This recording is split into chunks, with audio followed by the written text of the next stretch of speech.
Alors, professeur Victor Israël, je connais la PREC, mais je crois que les gens mériteraient de le connaître mieux. Bien sûr. Alors, la PREC... De le connaître ou de la connaître mieux? C'est une alliance. De la connaître mieux. Voilà. Alors, une définition plus complète. Alors, l'Alliance pour la recherche en cancérologie est une association loi 1901 que j'ai fondée en 1989 avec Madame le docteur Nicole Bru. Elle est entièrement consacrée à la recherche contre la cancérologie et elle a toujours été entièrement transparente. Sa base opérationnelle est le service d'oncologie médicale de l'hôpital Tenon, qui est implanté justement dans cet hôpital, qui est un grand hôpital hospitalo-universitaire. Mais la PREC travaille aussi en étroite coopération avec les meilleurs groupes de recherche nationaux et internationaux. Et professeur Victor Israël, pardonnez-moi de vous dire ça, mais il y a tout de même un manque de communication, parce que la PREC n'est pas connue du grand public. Alors que faites-vous? C'est tout à fait vrai, Jacques Chancel. Nous ne collons pas d'affiches. Enfin non, c'est une boutade. En réalité, nous avons volontairement fui toute médiatisation jusqu'à aujourd'hui. Je ne sais pas si c'est une bonne chose. Pour vivre heureux, vivons cachés. Non, ça n'existe pas. En tout cas, nous avions estimé que pour être efficace, il fallait travailler dans la discrétion et ne pas se disperser. Alors aujourd'hui, je me demande ce qu'il vous arrive. Pourquoi sortez-vous de votre réserve? Il y a une raison? C'est que nous sommes en quelque sorte victimes de notre propre succès. Pour récompenser notre esprit pionnier, le Conseil régional d'Île-de-France nous a octroyé une importante subvention pour la construction d'un bâtiment de recherche de 1200 m² sur le site de l'hôpital Tenon. Le bâtiment est maintenant construit, mais les murs sont nus et il faut le faire vivre. Il faut installer des laboratoires, les équiper, accueillir de nouvelles équipes, initier de nouveaux programmes. Or, la PREC, comme toutes les associations loi 1901, ne bénéficie d'aucun financement public. Jusqu'à ce jour, nous vivions quasiment en autarcie, car la PREC a pu se subventionner grâce au soutien constant d'amis dévoués, des patients, de leurs familles. Mais aujourd'hui, avec le nouveau bâtiment, nous passons sur une autre planète. Et pour poursuivre et intensifier notre combat, il faut absolument que nous fassions appel à la générosité des donateurs. Ah, professeur Israël, vous êtes un cancérologue connu, très connu, reconnu, et vous soignez des personnalités célèbres, mais également des gens très modestes, et toujours avec le dévouement que l'on connaît, l'humanité, nous le savons, mais je voudrais savoir, vous considérez-vous comme un médecin ou comme un chercheur? Ça n'a rien à voir. Hein. Aussi. Ah bon? Aussi. Justement, avec votre sagacité... Le chercheur ne soigne pas. Oui, mais si, il soigne. Et le soignant cherche. Non, avec votre sagacité habituelle, Jacques Chancel, vous avez pointé du doigt une ambivalence qui n'est pas une ambiguïté, qui rend encore plus beau notre métier. Car les chercheurs qui constituent le noyau dur de la PREC sont à la fois, justement, des médecins spécialistes cancérologues de haut niveau et des scientifiques. Et la médecine que nous pratiquons au quotidien se nourrit en permanence du fruit de nos recherches. Et nos recherches se nourrissent en permanence de notre expérience clinique. D'autre part, la PREC est implantée dans un grand centre hospitalo-universitaire où coexistent des laboratoires et un grand nombre de patients à soigner. À cet égard, ils sont aux premières loges pour bénéficier des dernières avancées scientifiques. Ainsi, la PREC est en situation idéale pour conduire cette forme de recherche contre le cancer qu'on considère aujourd'hui comme la plus moderne, mais où nous avons été en réalité précurseurs depuis plus de 20 ans, et qu'on appelle la recherche de transfert, qui consiste à aller de la molécule au patient ou du patient à la molécule. Alors là, maintenant, je comprends mieux que la devise de la PREC soit « chercher et guérir ». Chercher et guérir, c'est beau. Oui, cher Jacques Chancel. On y arrive. Oui. Et on peut dire aussi guérir et chercher, c'est une devise qui se lit dans les deux sens. Et fort de cette devise, fort de tous les atouts de la PREC, fort de l'engagement sans faille de l'équipe de la PREC, et fort de votre soutien, nous irons loin sur le chemin qui va nous conduire à la victoire finale contre le cancer. Professeur Victor Israël, aujourd'hui, et je dis bien aujourd'hui, quelle vision globale avez-vous de la lutte contre le cancer? Et j'irai même un tout petit peu plus loin.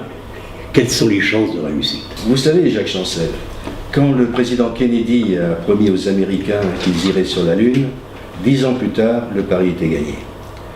Quand le président Nixon a promis aux Américains qu'il vaincrait le cancer, 25 ans plus tard, le pari était perdu. L'échec.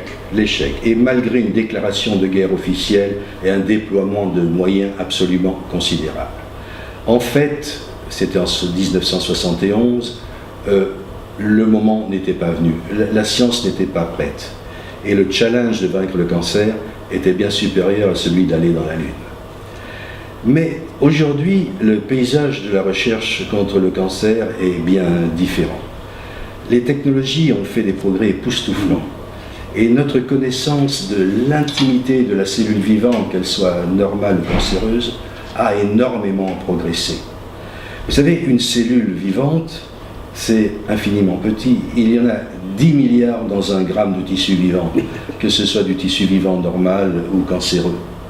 Et à l'intérieur de cette minuscule sphère se déploie une machinerie fantastique, miraculeuse, une usine avec des centres de commande, des centres de contrôle, des voies de signalisation, des voies de synthèse, des intersections. On voit circuler des wagonnets sur les brins d'ADN qui réparent les chaînons qui ont été abîmés. Et la cellule dispose même d'une sauvegarde finale en quelque sorte, un message d'autodestruction qu'elle peut mettre en œuvre si un événement grave se déclare à l'intérieur de la cellule, de façon à disparaître sans gêner les autres.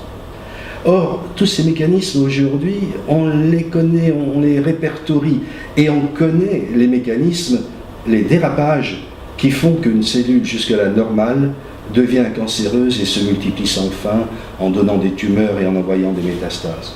Alors, connaissant ces mécanismes, on peut adapter notre recherche. On est par exemple aujourd'hui capable de fabriquer des molécules intelligentes qu'on appelle des molécules ciblées, qui sont de véritables fusées à tête chercheuse qui vont repérer le rouage que l'on veut détruire et qui vont sélectivement le détecter et le détruire comme on le veut, là où on le veut.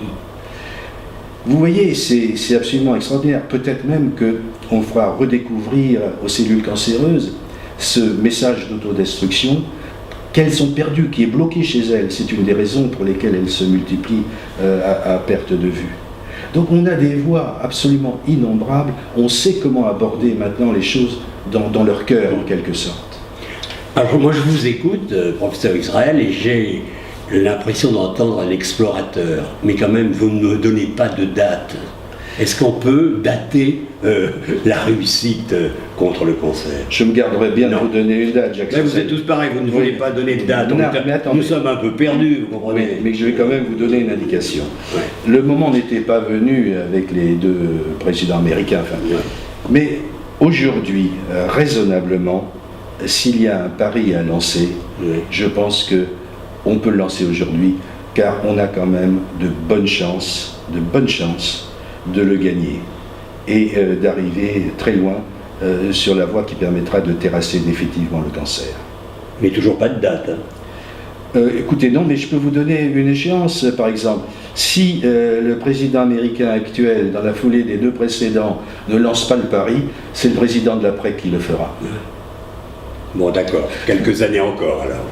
Sans doute, mais qu'importe, le combat est très beau, nous avançons. Chaque jour, nous avons des progrès dont les patients peuvent bénéficier. Le cumul de ces progrès est déjà énorme, permet de sauver énormément de vies humaines, et j'espère bien que cette victoire sera définitive dans un avenir proche que vous verrez, vous et moi, Jacques Chancel. Une question un peu idiote, sommes-nous tous des cancéreux? En puissance, oui, puisque un homme sur deux aura un cancer un jour ou l'autre, une femme sur 3, et la fréquence des cancers augmentant avec l'âge, la probabilité, c'est un peu un paradoxe, mais plus on vit vieux, plus on a de risque d'avoir un cancer. Alors, si on a un cancer à 100 ou 120 ans, ben on verra d'ici là. Professeur Victor Israël, vous faites un dur métier, un très dur métier. Je me demande si ça n'est pas un sacerdoce. C'est un métier effectivement très dur, Jacques Chancel. Il vaut mieux le dire en souriant parce que l'affaire est grave. Oui. Mais c'est un métier exaltant. Et pour 3 raisons au moins. La première, c'est que la relation humaine y est plus profonde, plus sincère, plus chaleureuse que nulle part ailleurs. La seconde, c'est que nous guérissons de plus en plus de patients, l'avons déjà dit, mais réellement c'est important de plus en plus, pas encore assez, mais de plus en plus. Et puis la troisième raison, Jacques, c'est ce cercle d'amis qui s'est constitué autour de nous et qui s'élargit chaque jour. Et vous le savez bien, puisque vous avez été l'un des premiers à nous rejoindre. Et c'est extrêmement important pour nous, car vous nous apportez non seulement un soutien matériel, dont nous avons bien sûr besoin pour financer les recherches, mais vous nous apportez un support moral, psychologique, vous nous boostez dans notre action quotidienne, vous nous soutenez, et cela, c'est très important pour que nous puissions poursuivre notre combat.